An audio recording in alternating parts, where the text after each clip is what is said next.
اللهم لك الحمد عدد خلقك ورضا نفسك وزنة عرشك ومداد كلماتك. قال الله تعالى في القرآن المجيد وألنا له الحديد. صدق الله العظيم. رفاع chamber of commerce and industry کے جنرل سیکریٹری، آج کے اس پروگرام میں شریک ڈگنیٹریز، بزنس مین، انٹلیکچوئلز،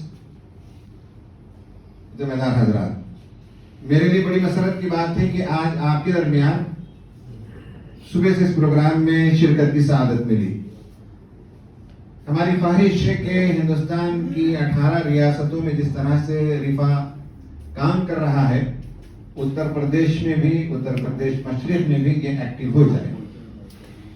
عموماً لوگ بزنس مین کے پاس آتے ہیں لینے کے لیے، چندہ دیجیے، اسکول چلانا ہے، مدرسہ چلانا ہے، جماعت چلانی ہے، لیکن رفا لوگوں کے پاس جاتا ہے دینے کے لیے کہ انہیں آئیڈیاز دے سکیں، انہیں کچھ ویژن دے سکیں، انہیں کچھ ہوپ دے سکیں، انہیں بزنس کے بارے میں کلیئرٹی دے سکیں. یہ رفا کا یو ایس پی ہے، یہ اس کا یونیکنیس ہے کہ رفا بزنس مین کے درمیان جاتا ہے اور بزنس مین، کوئی بزنس مین یہ نہیں کہہ سکتا کہ میں اب سیلنگ پر پہنچ چکا ہوں. اسکائی از دی لمٹ، جہاں آپ ہیں وہاں سے اور بہت دور تک آپ جا سکتے ہیں. آج ہماری اس آڈینس میں 3 قسم کے لوگ ہیں، تینوں کے لیے فائدہ ہوا ہوگا. ایک وہ لوگ ہیں جو ابھی کسی بزنس میں نہیں ہیں، پڑھے لکھے ہوں گے یا نہ پڑھے لکھے ہوں، لیکن جذبہ ہے کہ کچھ کر سکیں. تو انٹرپرینورشپ ڈیولپمنٹ کا جو سینس ہے، جو بزنس ایکومن ہوتا ہے، اسے بھی ہم پروموٹ کرتے ہیں کہ ایک آدمی اگر نوکری میں ایک زمانے سے یا نوکری نہیں کرنا چاہتا، he wants to step into business, تو کیا کیا بزنس ہو سکتے ہیں. اس پر ہم نے کافی کام کیا ہے. ہمارے ویب سائٹ پہ جائیں گے تو آپ کو تقریباً 80-82 نیو آئیڈیاز ملیں گے کہ انٹرپرینورشپ کیسے ڈیولپ کیا جاتا ہے. دوسرا یہ ہے کہ کچھ لوگ ہوں گے جو بزنس میں ہیں لیکن وہ ابھی نئے طریقے سے شروع کرنا چاہتے ہیں. تو اسٹارٹ اپ کیا ہوتا ہے وہ ہم سکھاتے ہیں، اور جو اگلی بزنس میں انہیں اسکیل اپ کیسے کیا جائے، وہ ساری باتیں اس وقت ہمارے سامنے آئی. بار بار ایک سوال اٹھایا ہمارے افضل بیگ صاحب نے کہ کیوں اسکیل اپ کرنا چاہیے، کیوں اوپر جانا چاہیے، کیوں بڑے تاجر بننا چاہیے. مختلف لوگوں نے مختلف جواب دیا، لیکن وہ بات نہیں آئی جو میں اس وقت کہنا چاہتا ہوں کہ اصل میں ہم اس لیے کرنا چاہتے ہیں کہ یہ نبوی کام ہے، یہ انبیائی کام ہے. ہمارے نزدیک غلط فہمی سے جہاں سے ہم نے دین سیکھا، انہوں نے ہم کو یہی بتایا کہ نبوی کام سے مراد یہ ہے کہ لوگوں کو دنیا سے کاٹ کر اندر جوڑ دیا جائے، اور یہی کام نبوی کام سمجھا جاتا ہے. انبیاء کا کام ایسا نہیں تھا. انبیاء کا کام تو یہ تھا کہ جہاں وہ بندوں کو خدا سے جوڑتے تھے، وہیں وہ دنیا میں بھی ایک سیولائزیشنل چینج لاتے تھے، ایک تہذیبی انقلاب برپا کرتے تھے. میں نے تفصیل سے اس پر کام بھی کیا ہے، میں نے تفصیل سے اس پر لکھا بھی ہے کہ قرآن میں 7 لوگوں کا ذکر ہے جو سیولائزیشنل چینج، بزنس یا پاتھ بریکنگ آئیڈیا یا پوری تاریخ کا دھارا جنہوں نے موڑ دیا، ایسے 7 لوگوں کا ذکر ہے. جن میں سے ایک حضرت نوح علیہ السلام، انہوں نے جو کشتی بنائی اس پر ایک بہت تفصیلی ہم گفتگو کر سکتے ہیں. پاتھ بریکنگ آئیڈیا تھا، سیولائزیشنل چینج تھا. پوری دنیا میں ٹریڈ وغیرہ ایک زمانے تک ہوتی رہی اور آج بھی ہوتی کشتی کے ذریعے سے. اسے ٹیکنیکلی کیسے بنایا جاتا ہے وہ انہوں نے دنیا کو آئیڈیا دیا. اس پر کافی کام ہے، کافی لوگوں نے لکھا ہے. پھر اس کے بعد ہمارے سامنے حضرت یوسف علیہ السلام کا تذکرہ آتا ہے. انہوں نے پوری قوم، اپنے صرف ملک نہیں اطراف کے ممالک کے لیے بھی فوڈ سٹوریج کیسے کیا جاتا ہے، سائلوز کیسے بنائے جاتے ہیں، ویئر ہاؤس کیسے بنائے جاتے ہیں، فوڈ کو کیسے سٹور کیا جاتا ہے بغیر نقصان کے، اور پھر 7 سال تک کیسے سٹور کیا جاتا ہے، بعد میں کیسے اسے ری ڈسٹریبیوٹ کیا جاتا ہے. پورا فن ہے، پوری ٹیکنالوجی ہے، پوری سائنس ہے، اس پر انہوں نے کام کیا. تیسرے نبی حضرت داؤد علیہ السلام ہی، جو ان سے پہلے دنیا جو ہے برونز ایج میں تھی. دنیا میں میٹل کا استعمال، بالخصوص آئرن کا استعمال اس بڑے پیمانے پر دنیا کو معلوم نہیں تھا. وَأَلَنَّا لَهُ الْحَدِيدَ قرآن نے کہا تو عام طور پر لوگوں نے سمجھا، کیونکہ اس زمانے میں مفسرین کے پاس یہ سارے آئیڈیاز موجود نہیں تھے. وہ سمجھتے تھے کہ یوں لوہا کو اٹھاتے حضرت داؤد علیہ السلام اور پگھلاتے تو وہ موم کی طرح پگھل جاتا تھا. ایک تصور ان کے ذہن میں تھا، ایسا نہیں ہے. جن لوگوں نے ایکسکیویشن کی، آرکیولوجیکل ایکسکیویشن ہوئی اور آج بھی ہو رہے ہیں، اس سے معلوم ہوتا ہے کہ حضرت داؤد علیہ السلام وہ پہلے نبی ہیں جنہوں نے دنیا کو برونز ایج سے آئرن ایج میں منتقل کیا. آج پوری سیولائزیشن آپ دیکھیے آئرن پر مشتمل ہے. جتنی چیزیں، پھر اسی آئرن کے اور ڈیفرنٹ چیزیں ہیں، تو سارا اسٹرکچر آپ دیکھتے ہیں. تو حضرت داؤد وہ نبی ہیں جنہوں نے مائننگ شروع کی، جنہوں نے لوہے کو پگھلانے کے لیے جو فرنسز چاہیے 1500-1600 ڈگری سینٹی گریڈ میں لوہے کو پگھلایا جاتا ہے، جبکہ برانز جو 1000 میں پگھل جاتا ہے. تو اتنا ٹیمپریچر میں پگھلانے کے لیے فرنسز بنائے، فرنسز کے اندر کی لائننگ ہو. بہت بڑا انڈسٹریل کنٹریبیوشن ہے. تو پوری انسانی تاریخ کو برانز ایج سے نکال کر آئرن ایج میں حضرت داؤد علیہ السلام لے آئے، اور آج اس کی تصویریں ہیں، اس پر ریسرچ ہے کہ آپ کے جو مائننگ تھے کبھی ایسے ہاریزونٹل مائننگ ہے، کبھی ورٹیکل مائننگ کرتے تھے، تو وہاں سے آئرن اور لاتے تھے، اور آئرن اور کو پبلک استعمال کے لیے، زرہ بنانے کے لیے اور دیگر برتن بنانے کے لیے انہوں نے استعمال کیا. چوتھے جو ہے تذکرہ جو ملتا ہے وہ حضرت سلیمان علیہ السلام کا ہے. قرآن میں تفصیل سے ہے کہ وہ کس طرح سے بندرگاہیں بناتے تھے، کشتیاں چلاتے تھے اور کیا کیا چیزیں بناتے تھے. اس پر ایک کتاب ہے پروفٹس اینڈ مارکیٹ، اتنی موٹی ضخیم کتاب ہے، اور ان لوگوں نے ریسرچ کا کام کیا، اور آج بھی اسرائیل میں آرکیولوجیکل ایکسکیویشن ہوتی. حضرت سلیمان علیہ السلام نے انڈسٹری کو، ٹریڈ کو جو پروموٹ کیا، دنیا کی تاریخ میں پہلے نبی ہیں اور پہلے بادشاہ ہیں جنہوں نے اس طرح سے بہت ہی آرگنائز طریقے سے، یعنی ان کے زمانے میں برتن بنانے کی انڈسٹری تھی جو جورڈان کے علاقے میں تھی، وہاں برتن بنائے جاتے تھے، وہ ایکسپورٹ ہوتے تھے. آلیو آئل کا ایکسپورٹ ہوتا تھا، اور آج بھی اس کے بڑے بڑے بیرل بندرگاہوں کے پاس ملے. آئل تو گر گیا ہے، لیکن یہ کہ وہ جو بیرل تھی، ان بیرل میں لکھا ہوا ہے کہ یہ مال کہاں جانا ہے، افریقہ جانا ہے، ہندوستان کو جانا ہے. بڑے پیمانے پر آلیو آئل کی انڈسٹری تھی اور ایکسپورٹ ہوا کرتا تھا. پہلے نبی ہیں جنہوں نے جیسے آج زمانے میں کار اور لاری اور بسز کے جو فیکٹریز ہوتی ہیں اس کی جو بزنس ہے، پہلے نبی جنہوں نے گھوڑے، خچر اور گدھے، اس کے مارکیٹ ہوتے تھے، سدھائے ہوئے گھوڑے، سدھائے ہوئے خچر، سدھائے ہوئے گدھے، اور الگ الگ استعمال کے لیے ہوتے تھے. اس کی پوری انڈسٹری انہوں نے قائم کی تھی اور باقاعدہ اس کے مارکیٹس لگتے تھے. اور ٹیکسٹائل انڈسٹری یہ بھی حضرت سلیمان علیہ السلام نے قائم کیا، اور 300 سال تک بنی اسرائیل کا شاندار زمانہ تھا جو حضرت سلیمان چھوڑ کر گئے.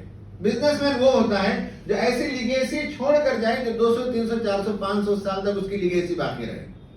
تو کیوں ڈیولپ کرنا چاہیے ہمارے نزدیک ہے، اس میں سب سے اعلیٰ ترین مثال نبی صلی اللہ علیہ وسلم کی 17 سال کی عمر میں آپ کیروان لیڈر بنے. یعنی کیروان لیڈر کا مطلب یہ ہوتا ہے کہ وہ لیڈر جو اعلان کرتا ہے کہ آنے والے سیزن میں، اگر سمر کا سیزن ہے تو اس زمانے میں ملک شام کی طرف جاتے تھے، ونٹر کا سیزن ہے تو ادھر جاتے تھے ملک یمن کی طرف، اور 3-4 جگہ جاتے تھے. پہلے ڈیسٹینیشن طے کرنا ہوتا ہے، اعلان کرنا ہوتا ہے، گروپس کو جمع کرنا ہوتا ہے، گروپس کو الگ الگ جو ہے سب گروپس بنانا ہوتا ہے، فوڈ کا انتظام ہوتا ہے، روٹ کا انتظام ہوتا ہے، اور روٹ میں جاتے ہوئے وہاں اس زمانے میں سیفٹی منی دینی پڑتی تھی. رسول صلی اللہ علیہ وسلم پہلے وہ نبی جنہوں نے بتایا کہ ایک بزنس مین خریدتے وقت بھی 10 روپے کما سکتا ہے، بیچتے وقت بھی 10 روپے کماتا ہے، دونوں وقت کماتا ہے. یعنی آپ مال لینے جاتے تھے تو بی بی خدیجہ کیوں متاثر ہوئی؟ خدیجہ اس لیے متاثر ہوئی کہ نبی صلی اللہ علیہ وسلم نے وہ گر سکھایا کہ جو مکے میں دوسرے تاجر 100 روپے میں مال لاتے تھے وہ آپ بر میں لانے کے قابل ہو گئے. تو 100 روپے جو لینڈنگ کاسٹ ہے وہ آپ کا 90 پڑے تو 10 روپے تو آپ پہلے ہی کما لیے. آپ کا مال لینڈ ہونے سے پہلے آپ 10 روپے کما چکے ہیں. پھر آپ 100 روپے کما لے 110 میں بیچیں گے تو مزید 10 روپے کمائیں گے. آپ صلی اللہ علیہ وسلم کا جو طریقہ تھا وہ تھا کہ جو اوور ہیڈ کاسٹ ہوتے تھے، جس راستے سے گزرتے تھے اس زمانے میں سیفٹی منی دینی پڑتی تھی. آپ کا بارگیننگ اسٹائل اچھا تھا، کمیونیکیشن اسٹائل اچھا تھا، آپ کی گفتگو اچھی تھی. تو لیڈر سے کس طرح سے بات کر کے کم و بیش کرتے تھے، اس میں ایسا ہوتا تھا بہت سے مرتبہ لوگ وہ سیفٹی منی لیتے ہی نہیں تھے آپ صلی اللہ علیہ وسلم سے، کہتے تھے آگے چاہیے. تو قافلہ جاتا اور آتا تھا، اور کہیں کہیں آپ آدھے ریٹ میں طے کرتے تھے. اس سے پہلے کہ تاجر مان لے کہ صاحب اس علاقے کے لیڈر کو 10,000 روپے دیتے تھے تو آپ 5,000 روپے میں اپنا کام کرواتے تھے. یہ بارگیننگ کا طریقہ تھا، یہ کمیونیکیشن اسٹائل تھا. جب دیکھا کہ اوور ہیڈ کاسٹ کو بچا لیا تو را میٹیریل یا پروڈکٹ جو آ کر لینڈ ہو رہا ہے اس کی قیمت کم ہو گئی تو پروفٹ زیادہ ہوا. تو بی بی خدیجہ متاثر ہوئی آپ سے. تو ہمیں کیوں اس کے خلاف کرنا ہے؟ ہمارے پاس قرآن میں ماڈلز موجود ہیں، اور اس کے علاوہ نبیوں کے علاوہ 5 نبیوں کا میں نے تذکرہ کیا، اس کے علاوہ 2 اور لوگوں کا ذکر ہے. ایک تو ملکہ سبا کا ذکر ہے جس نے سویلائزیشن ڈیولپمنٹ کیا، ایگریکلچر میں کیا اس نے کام کیا، اور کینال اریگیشن اور آرکیٹیکچر وغیرہ میں اس نے بہت بڑے کارنامے انجام دیے. اور ایک ذوالقرنین کا تذکرہ ملتا ہے. تو معلوم ہوا کہ تجارت، ٹریڈ، بزنس، پروڈکشن، انڈسٹری، یہ ساری چیزیں قرآن میں بتاتا ہے کہ یہ نبیوں کا بھی کام ہے. تو انبیاء صرف خدا سے نہیں جوڑتے تھے، انبیاء دنیاوی زندگی کو بھی بہتر بناتے تھے. تو نمبر 1 سوال کا جواب یہ ہے، بار بار بنایا ہمیں کیوں کرنا ہے؟ ہمیں تو جو ہے ہمارے سامنے اللہ تعالیٰ نے ماڈل دیے. بھائی ایک آدمی بیمار ہے تو اس کے لیے بھی ایک ماڈل ہے نبی. ایک آدمی ٹریپ ہو گئے پریشانی میں تو وہاں بھی ایک ماڈل ہے نبی. ایک آدمی کو بچے نہیں تو وہاں بھی ایک ماڈل ہے نبی. ایک آدمی کو شہر سے نکال دیا گیا تو اس میں بھی ایک ماڈل ہے, ایک نبی موجود ہے. قرآن نے تو مختلف حالات میں مختلف انبیاء کے ماڈل ہمارے سامنے پیش کیے. آپ کے لیے جو ماڈل ہے وہ 5-6 انبیاء کے اور پلس 2 تو 7 ماڈل تو قرآن مجید کے اندر آپ مل جائیں گے, جنہوں نے دنیا کو کنٹریبیوٹ کیا سویلائزیشن کے چینج میں اور انڈسٹریل چینج میں, پروڈکشن میں, انوویٹو آئیڈیاز میں, پاتھ بریکنگ آئیڈیاز دینے میں. یہ 7 نام تو آپ کو قرآن میں ملیں گے جو آپ کے لیے ریلیونٹ ہے. اب اپنی بات کو ختم کرتا ہوں, کیونکہ اس صدارتی گفتگو میں مجھے ایک بات یہ بھی کہنی تھی, جو آپ نے سوال اٹھایا اس کا جواب مجھے دینا تھا.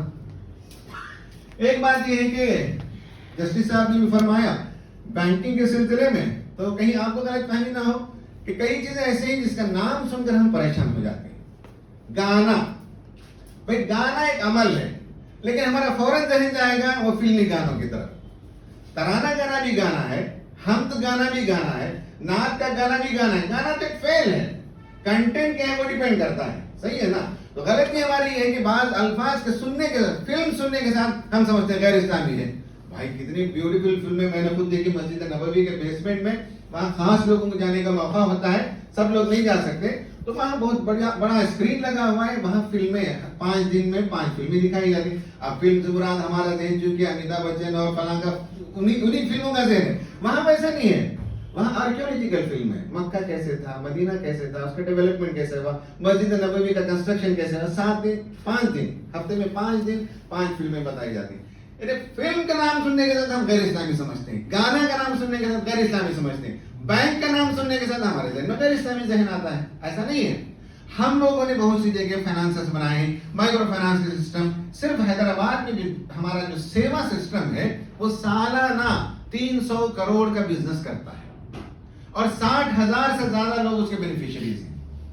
بنگلور میں چھوٹے علاقے میں مائکرو فائنانس کا سسٹم ہمارے نوجوان چلاتے ہیں, تو سال میں ہم 4,000 فیملی کو ٹچ کرتے ہیں اور 4 کروڑ روپے کا ٹرن اوور ہوتا ہے صرف ایک چھوٹے محلے کے اندر. اسی طرح سے کیرلا اور تمل ناڈو کے علاقے میں سنگمم کے نام سے ایک مائکرو فائنانس ہے, وہ سالانہ جو ہے تقریباً 200 کروڑ روپے کا بزنس کرتے ہیں.